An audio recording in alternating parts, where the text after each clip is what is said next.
interagissant avec l'obsession pathologique de l'ambassadeur d'Algérie auprès des Nations Unies, Nader Erbaoui, au sujet du prétendu droit du peuple sahraoui à l'autodétermination, ainsi que ses propos outranciers et calomnieux envers le royaume. Lors de la conférence régionale du 24e comité à Sainte-Lucie, l'ambassadeur a critiqué le représentant permanent du Maroc auprès des Nations Unies, l'ambassadeur Omar Hilal, le diplomate algérien atteint de schizophrénie au sujet de l'autodétermination, en lui rappelant qu'il s'agit d'un principe universel et n'accepte pas une en train de lire.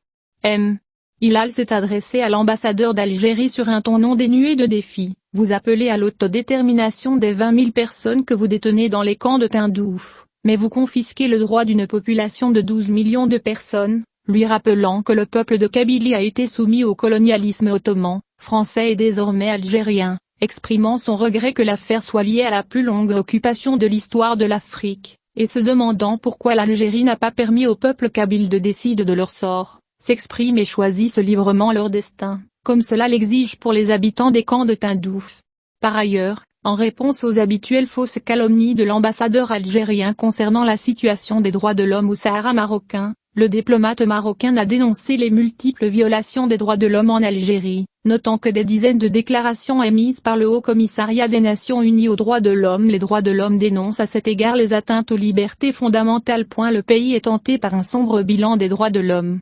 Le Haut-Commissaire des Nations Unies aux droits de l'homme a doublé ses inquiétudes concernant la persécution des militants du Irak et les violations flagrantes de leurs droits, notamment les arrestations arbitraires, les restrictions des libertés fondamentales et les procès inéquitables, a ajouté Hilal.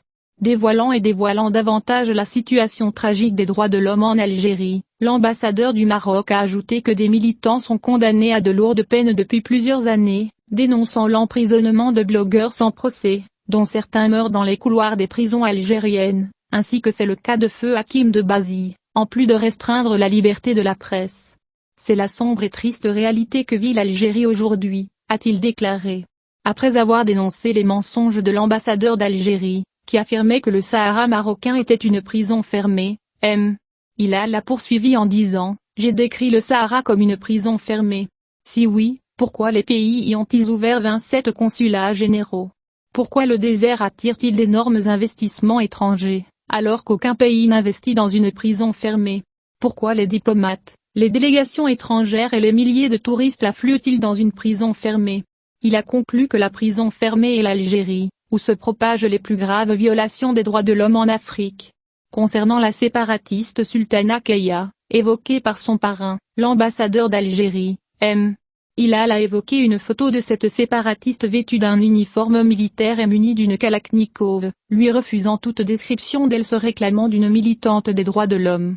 Il a informé l'auditoire qu'après l'enquête, les Nations Unies ont confirmé qu'elle n'était pas active, car elle prônait la violence armée, et donc les Nations Unies ont abandonné leur dossier une fois pour toutes.